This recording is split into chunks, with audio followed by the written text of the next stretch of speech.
मन की शुद्धि, मन को किससे पवित्र करें? तो जब मन विषय भोगों का चिंतन करता है तो अपवित्र हो जाता है, और विषय भोगों का चिंतन त्याग करके भगवत चिंतन करते हैं तो ये पवित्र हो जाता है। ये 6 प्रकार की शुद्धि उपासक के जीवन में अत्यंत आवश्यक है।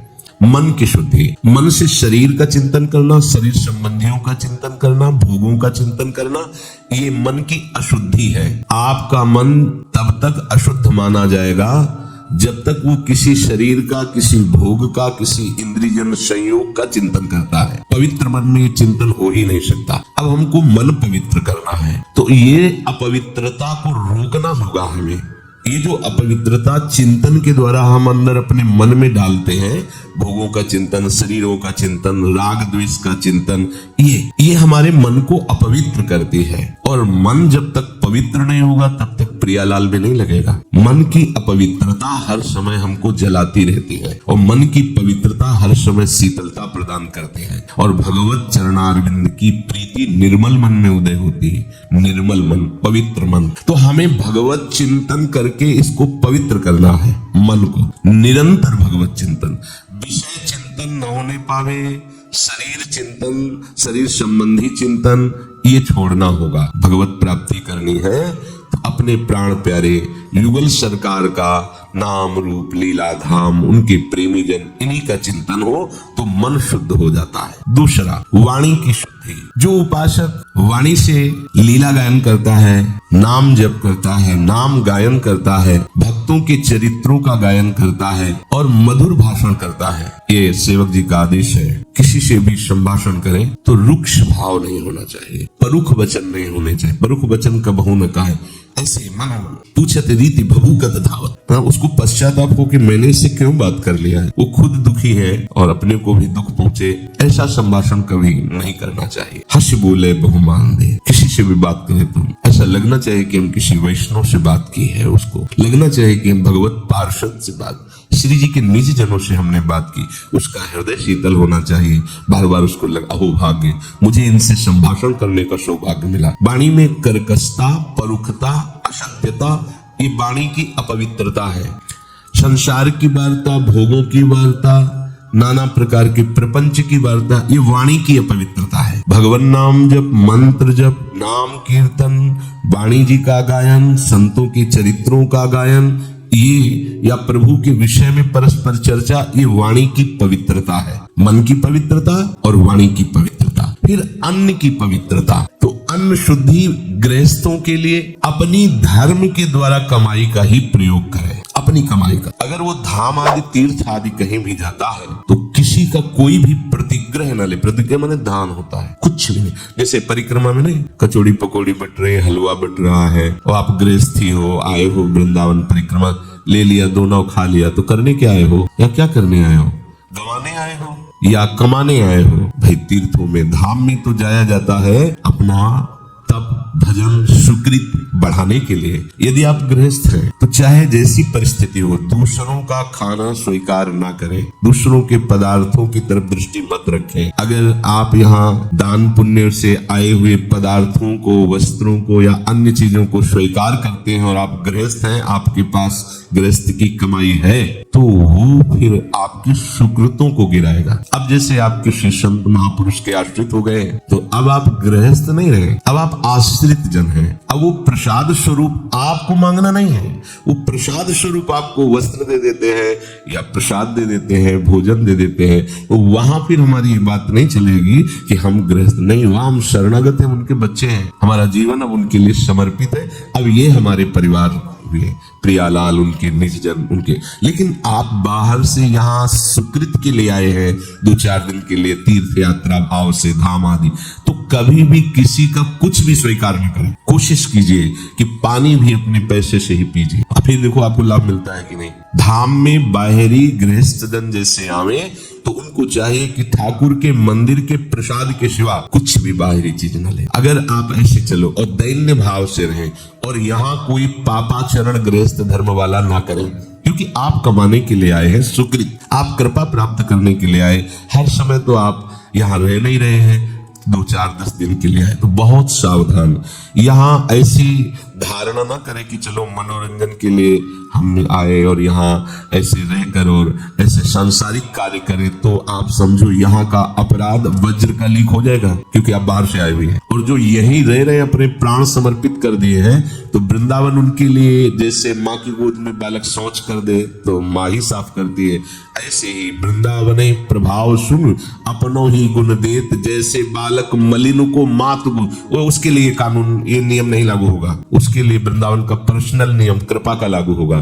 4 दिन के लिए आए हो तो बहुत होश से, ये धाम है, किसी का खाओ पियो मत, भगवत प्रसाद के सिवा खूब नाम जप करो, वाणी पाठ करो, सोहनी लगाओ। अगर आपके पास 10-5 रुपए ही है, दाना खरीद लो, पक्षियों को डाल दो, 2-4 बंदरों को डाल दो, किसी एक साधु को भिक्षा, ये तुम स्वयं किसी का प्रतिग्रह न लो। गृहस्थ धर्म के अनुसार अपने मेहनत से की हुई धर्म की कमाई से आप दूसरों को भी सुख दीजिए, और खुद आपके पास ऐसा पैसा नहीं, कोई बात नहीं, आप कष्ट पूर्वक 2-3 दिन वृंदावन वास कीजिए, कुछ चना चबेना चबाकर, या उपवास ही करोगे तो मर तो नहीं जाओगे ना। और अगर 2-3 दिन 2 रात्रि 3 रात्रि रह के वापस हो गए, किसी का कोई अपराध नहीं बन, ये अमोघ हो जाए, इतना ही आपको यमराजपुरी नहीं जाने देगा, यमपुरी नहीं जाने देगा, इतने ही आपको बचा लेगा। आए यहाँ मनमानी आचरण, दूसरों को आप देखकर उन पर दोष दर्शन, तो गड़बड़ हो जाएगा। ये पक्का समझो धाम है। तो गृहस्थ की अन्न शुद्धि सत कमाई से, ये जो हम सोचते हैं कि अगर हम बेईमानी, अधर्म, हिंसा, चोरी आदि करके धन ले लेंगे और सुखी हो जाएंगे, बिल्कुल बिल्कुल गलत बात। ये सोच ही आपका नाश कर देगी, ये सोच ही आपको जीवन भर अशांति प्रदान करेगी। एक घटना बताते हैं। एक गरीब घर की लड़की दूसरों के घर में पोछा लगाने की उसको सेवा मिली। धनी मानी लोग ऐसे रख लेते हैं, तो वो पूरे घर को पोछा लगाना, सफाई करना, तो सब धीरे धीरे जब कई वर्ष पुराना कोई सेवक हो जाता है तो उससे छुपाव खत्म हो जाता है। वो अलमारियों को देखा कि बहुत स्वर्ण है, पैसा ऐसा, और उसने किसी पुरुष से मित्रता कर ली, और उस पुरुष ने कहा कि हम तुम्हें ब्याह करके बहुत अच्छी व्यवस्था में रखेंगे, पर इतना धन हम कहाँ से लाएंगे। वो चुप रहे। उसने कहा धन तो जहाँ काम करती बहुत है वहां, तो उसने कहा अगर तुम सहयोग करो तो हमारे दोस्त हैं, मिल करके वहां चोरी कर ले। ठीक है, समय निश्चित हो गया, क्योंकि वो अधिक समय सेवा में रहती तो सबको पता कब कौन कहाँ कैसे, पूरा पक्का करके, और चोरों को अंदर खोल करके, उसका मित्र भी और उसको वो 4 चोर भी उसके साथ अंदर गए। उन लोगों ने छीना झपटी करते समय पत्नी की हत्या, पति की हत्या, और छोटा बालक था 8 वर्ष का, वो चुपचाप अलमारी में छुप गया जाके। अब वो जो सेविका लड़के थे उसने कहा आपने तो केवल चोरी की बात की थी, ये बात हम नहीं बर्दाश्त करते, हमारे तुमने मालिक को मार दिया। हम सोचती थी पैसा चुरा लोगे, भाग से लेंगे, अपना घर गृहस्थी बसाएंगे, शांति से रहेंगे, अधर्म करके शांति से रहेंगे। अच्छा, अब उन चारों को ये भय सता गया कि ये कहीं सरकार को सूचित न कर दे, पुलिस आदि को। तो जो उसका मित्र था उसको गाड़ी में बैठा लेगा, अब यहाँ रहना ठीक नहीं, चलो। और रास्ते में अपने मित्रों से कहा हमारा हिस्सा दीजिए और लड़की को ले जाइए। उन लोगों ने लड़की के साथ गलत किया, उसे मार डाला। इसके बाद जब घर में ये बात खुली तो बच्चे ने सब बता दी, वो काम करने वाले, उसकी भी जब 100 मिली तो वो जानकारी की, चारों वो जेल गए, लड़की की मृत्यु हुई। कौन शांति से रह पाया? अधर्म के द्वारा कोई शांति से रह पाता है? नाश, केवल नाश। सच्ची मानिएगा, केवल नाश। शब्द याद कर लो, 100 रुपया भी अधर्म का आएगा तो 1 लाख तुम्हारे चौपट कर देगा। ये मत समझो कि 1 लाख और 100 हो गए, नहीं, 100 आया है ना तो तुम्हें 100 करके जाएगा, तुम्हें श्मशान बना देगा। पहले के लोग डरते थे, हमने गांव में देखा है, जैसे भूल से उनके पास 10 रुपया गिनती में ज्यादा आ गए, वो कहते थे पानी तभी पियेंगे जब 10 वापस करे आएंगे। उनके पास जाते हो, राम राम भैया, तुम्हारे 10 रुपया ज्यादा गिनती में आ गए। वो ईमान के कारण नहीं, उनको पता है अधर्म का 10 है, हमारे ऊपर कोई न कोई बवाल खड़ा कर देगा। और आज अपने लोगों की बुद्धि ऐसी मलिन होती जा रही कि चाहे जैसे रुपए आवे, आना चाहिए तो आएगा, तो पर लेके जाएगा पूरे परिवार को अशांत, पूरे जीवन भर। अब वो चारों पूरे जीवन भर जेल में सड़ेंगे, वो मर गई, दुर्गति को प्राप्त होगी, क्योंकि असत क्रिया, असत धारणा, असत चिंतन। किसी को भी अधर्म के पैसे से सुख नहीं मिलता, अच्छे से समझ लो। अधर्म की चेष्टा तुम्हें कभी शांति प्रदान नहीं कर सकती। लगेगा जरूर कि आप अधर्म का पक्ष लेने के कारण महात्मा भीष्म को देख लो, ऐसे महात्मा भगवान के विपक्ष में खड़ा होना पड़ा। अधर्म के कारण ही सभा में उत्तर नहीं दे पाए थे द्रौपदी जी को, अधर्म के कारण ही महात्मा द्रोण का गला काटा गया। वो स्वयं में अधर्म नहीं कर रहे थे, लेकिन अधर्म का पक्ष लिए हुए थे। अधर्म के कारण ही महात्मा अश्वत्थामा को आज भी भटकना पड़ रहा है। अधर्म के कारण ही ये बड़े बड़े पवित्र बुद्धि वाले भी विपक्ष में भगवान के हो गए। अधर्म बड़ा ही कड़वा है, वो किसी को भी गिरा सकता है। पर आजकल अपने लोग केवल धन पर लक्ष्य रखने वाले, हम ये समझते हैं कि जैसे भी धन आ जाए बस हम सुखी हो जाएंगे। पर भूल है, जो आपके पास धर्म का नमक रोटी हो और खाओ तो देखो परिवार स्वस्थ रहेगा, आप शांत रहोगे, आपके हृदय में ऐसा एक बल रहेगा। धर्मो रक्षति रक्षता, धर्म स्वयं आपकी रक्षा कर लेगा, एक बल रहेगा। धर्मात्मा पुरुष के पास एक धर्म का बल होता है, और अधर्मी बलहीन होता है। बाहर का वो नाटक बल का करता है, वो घमंड दिखाता है, लेकिन आंतरिक बलहीन होता है। तो गृहस्थ की अन्न की शुद्धि तभी मानी जाती है जब धर्म की कमाई से। अगर आप 8 घंटे के पैसे लेते हैं तो 8 घंटे 10 मिनट मेहनत कीजिए। 8 घंटे में 10 मिनट कमी पे छुट्टी की चाह मत कीजिए, खूब मेहनत कीजिए। अगर आप उसके पैसे लेते हैं तो वैसा आप सच्ची समझ लो, आप अगर किसी से भी थोड़ी भी बेईमानी करेंगे तो वो बेईमानी आपको अपने ही परिवार में चुभने वाला काम पैदा कर देगी। देख लेना, पुत्र अगर सही मार्ग से चलता है तो पिता का हृदय शीतल होता है। अधर्म की कमाई की तो पहले वही बुद्धि बिगाड़ी जाएगी जिनको देख कर आप जलो, जिनके मोह में आपने अधर्म किया वही तुम्हें ऐसा दुख देंगे कि तुम्हें एक ही उपाय केवल दिखाई देगा कि बस मृत्यु ही सही उपाय है। अब क्या करें, पत्नी अनुकूल नहीं, पुत्र प्रतिकूल जा रहा है, सारा का सारा कमाया हुआ हमारा धन व्यर्थ जा रहा है। जिनको मैं सुखी करना चाहता था वो दुख के मार्ग में जा रहे। अधर्म कभी किसी को शांति प्रदान नहीं कर सकता, ये ध्यान रखिए। धर्मात्मा पुरुष का कभी कोई बाल बांका नहीं कर सकता। 5 थे, 5 के 5 सुरक्षित रहे, और वो कितने थे, 100 सांप के सांप मरे। सबका अधर्म का नाश निश्चित है। थोड़े दिन के लिए फूल जाओ, थोड़े दिन के लिए फूल लो, आपको लगेगा कि बहुत बढ़िया चल रहा है, लेकिन उसका परिणाम आपके लिए हानिकारक होगा।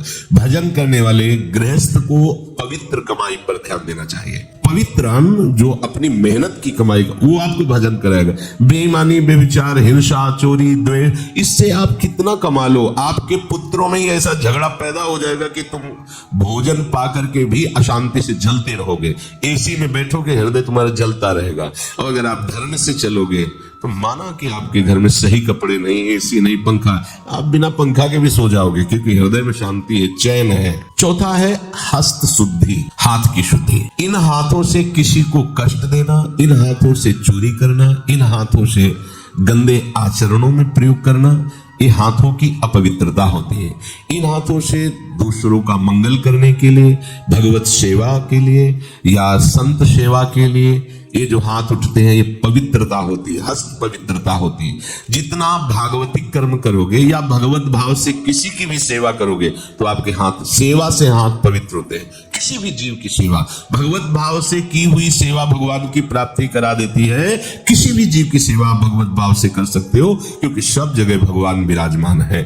जब इन हाथों से गंदे आचरण करते हो, गंदी क्रियाएं, हिंसा, चोरी आदि, जो तुम्हारे हाथ अपवित्र हो जाते हैं। और जब आप भगवत सेवा, साधु सेवा, धर्म पूर्वक चेष्टाएं, तो आपके हाथ पवित्र। हस्त शुद्धि, फिर कच्छ शुद्धि, ये बहुत आवश्यक है, जिसका कोई परिचय भी नहीं जानना चाहता। नरसिंह मेहता जी कह रहे हैं, काछ बाछ मन निश्चल राखे, धनी धनी जननी तेरी रे, भड़ नरसैया दर्शन पावा। बोले बड़े भाग्य है जो मुझे ऐसे महात्मा, ऐसे महापुरुष के, ऐसे भागवत के दर्शन हो जाए, जो काछ वाच मन निश्चल रखे, जो आराध्य देव में मन निश्चल रखा, वाणी को सदैव शासन में रखा और जनेन्द्री को शासन में।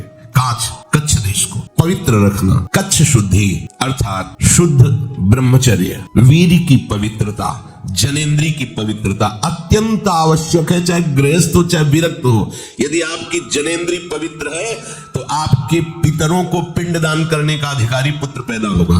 यदि जनेन्द्री ही पवित्र नहीं है तो वर्ण संकर के द्वारा पितरों को पिंडदान नहीं होता है, वो केवल नाटक होता है। जनेन्द्री की शुद्धि अत्यंत आवश्यक है, चाहे गृहस्थ हो, चाहे विरक्त हो, चाहे स्त्री हो, चाहे पुरुष हो। इस पर कोई विचार ही नहीं करता है। आगे से मनमानी सिद्धांतों को हृदय में धारण किया जाता है, जिसकी कहीं भी किसी भी तरह से कोई भी ऐसा लक्षण नहीं दिखाई देता जिसमें मंगल हो, सुख हो, शांति हो, कहीं नहीं, खोजने पर भी नहीं। पर अगर ये बातें रखी जाती है, बोले पुराने जमाने की बातें हैं तो साधु महात्मा ऐसे ही बोलेंगे। ऐसा आपकी जनेंद्री पवित्र है तो आपकी गृहस्थी में भगवान का भक्त पैदा होगा। जनेंद्री पवित्र है, देशभक्त पैदा होगा, माता पिता की आराधना करने वाला पुत्र होगा, धर्म से चलने वाला, पितरों को तृप्ति प्रदान करने वाला पुत्र होगा। और अगर आपकी जनेंद्री पवित्र नहीं, व्यभिचार दोष से युक्त है, तो वर्ण संकर संतान होगी जो तुम्हें भी पीटेगी और पितरों को तो कहीं चुल्लू जल भी नहीं पहुंचेगा, क्योंकि है ही नहीं उनके पितृपक्ष में, वो है ही नहीं उनकी कुल परंपरा में। और दोष युक्त जनेंद्री वाला कभी भी निष्काम नहीं हो सकता। ध्यान रखना, ये जो गृहस्थी में ब्याह आदि करके गृहस्थ धर्म के प्रयोग का विधान है, उसमें एक गुप्त रहस्य है। वो एक दिन निष्काम हो जाएगा, काम विजयी हो जाएगा। एक पत्नी व्रत, एक पतिव्रत वाला एक दिन उसी गृहस्थी में रहते हुए निष्काम हो जाएगा, एक दिन वो काम रहित हो जाएगा। ध्यान, ये भगवत विधान से, जो शास्त्र विधान से चलता है, इसका परिणाम होता है राग रहित होना। वो अत्यंत आसक्त बीच में दिखाई देगा, क्योंकि प्रथम वो संयम से चला है, तो अंतिम उसका संयम में ही जाके उतार होगा। वो बैरागी हो जाएगा, भले गृहस्थ में रह रहा है, भेष भले बैरागी नहीं, लेकिन वो विषय बैरागी हो जाएगा। अगर हमारा ईर्षेंद्री और जनेंद्री जनित ही क्रीड़ा चलती रही तो इस मनुष्य देह की सार्थकता क्या है। इसलिए जनेंद्री को पवित्र रखना, ब्रह्मचर्य युक्त होना अत्यंत अनिवार्य है। चाहे गृहस्थ हो, चाहे विरक्त हो, शरीर और मन बुद्धि और स्वभाव तीनों को पवित्र करने में बहुत बड़ा योग ब्रह्मचर्य का होता है। दिनचर्या परिपक्व नियम से ठीक समय से ये ब्रह्मचर्य की क्षमता होती है। निरंतर भगवत चिंतन करने पर तुम्हारे ना तो माथे पे दर्द होगा, ना तुम्हें कोई परेशानी महसूस होगी। ये ब्रह्मचर्य की ताकत से होगा। अगर ब्रह्मचर्य आपके अंदर नहीं तो कमर में दर्द, माथे में दर्द, चक्कर आना, घुटने दर्द करना, बिना प्रयास के वीर्यपात हो जाना, नाना प्रकार से हमारे मन में भय सताना, नाना प्रकार से हमारे हृदय में अशांति पैदा हो जाना, ये सब ब्रह्मचर्य हीनता से आते हैं। ध्यान रखना, एक बहुत बड़ी सामर्थ्य है ब्रह्मचर्य, और इसे भगवान की आराधना से ही रोका जाता है। गृहस्थ हो तो पति पत्नी मिल करके, दोनों सलाह करके जितना अंतराय कर सको अच्छा है। नहीं कर पाओगे तो पाप नहीं बनेगा, क्योंकि वो गृहस्थ धर्म से युक्त है।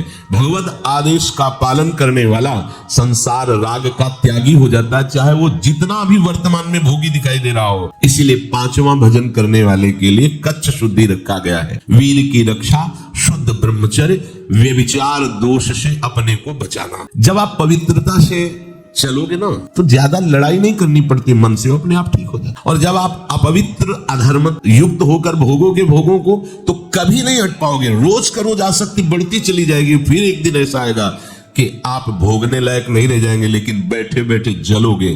कल्पना केवल भोगों की होगी और जलोगे बैठ करके। सबके अंदर कामना होती है, सबसे त्रुटि हो सकती है, सब फिसल सकते हैं। भगवती माया भगवान श्री हरि की है, तो हम भगवान का आश्रय लेकर, भगवान नाम का बल हृदय में धारण करके, शास्त्र स्वाध्याय से पवित्र हुई बुद्धि के द्वारा निश्चय करके हम चल सकते हैं, क्योंकि हम भगवान के अंश हैं, हम भगवान के बच्चे हैं, हम में सामर्थ्य भगवान की है। ऐसा न समझो कि हम सामर्थ्य हैं। जिस सामर्थ्य से माया बलवती होकर त्रिभुवन को परास्त करती है, उसी सामर्थ्यवान के हम अंश हैं, किसी और के नहीं हैं। उसी सामर्थ्य का चिंतन करो तो आप में वो सामर्थ्य आ जाएगी। जितना आप कच्छ को पवित्र रखेंगे उतने आप देखना आपका शरीर हल्का रहेगा, आपका मन चंचलता रहित रहेगा, आपके प्राण सूक्ष्म होने लगेंगे। और जिसके प्राण सूक्ष्म होते हैं, जिसकी इंद्रियां पवित्र होती है, भजन में ज्यादा उसे प्रयास नहीं करना पड़ता, स्वाभाविक भजन में रुचि होने लगती है।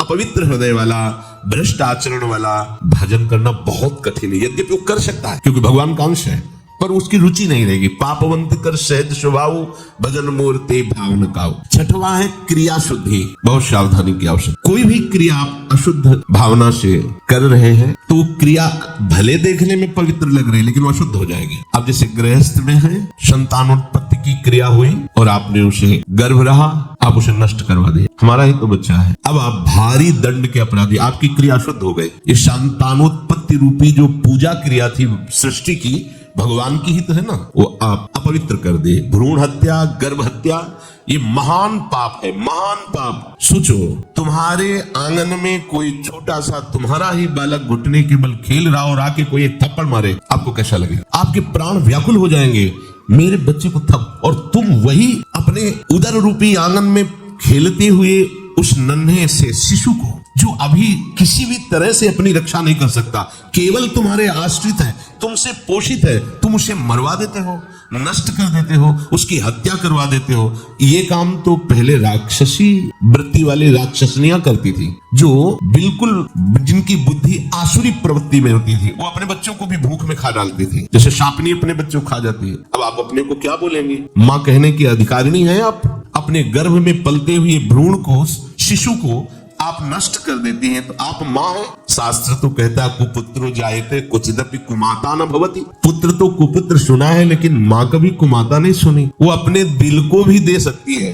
अगर ऐसा उत्तर आवे डॉक्टर का कि कोई इसे दिल दे दे तो बच सकता है, तो माँ पहले बोलेगी कि अगर मेरा बालक बच जाए तो मेरा दिल उसमें डाल दो, मैं तो हो गई, इसकी सुखी रहे। ऐसा माँ का हृदय होता है। वही माँ आज इस बल पर उतर गई अधर्म के आचरण में कि अपने गर्भस्थ शिशु की हत्या कर दी। इसे माना ही नहीं जाता कि मैं कोई अपराध कर रही हूं। ये निश्चित समझो बहुत बड़ी दुर्गति का कारण होता है।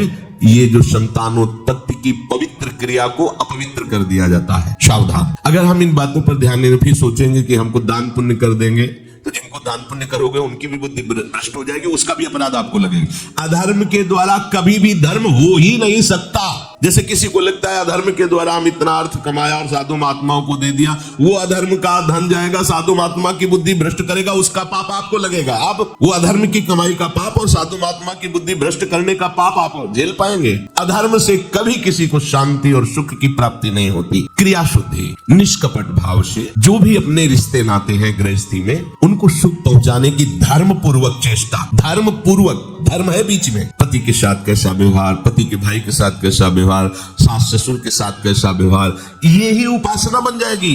परम हंसों के द्वारा बंदनी गोपी जनों के चरित्र को पढ़ के देखो। हृदय तो श्री कृष्ण के अनुराग में है, पर व्यवहार में कोई त्रुटि नहीं है। पतियों की सेवा, पुत्र की सेवा, परिवार की सेवा, पशुओं की सेवा एक पवित्र गृहिणी की तरह गोपी जन करती है। धान कुटना, लीपना, पोतना, सब काम वैसे ही कर रहे हैं, लेकिन मुरारी पादार्पित चित्त वृत्ति कृष्णाकार है। सेवा पूरे परिवार की हो रही। बढ़िया भजन।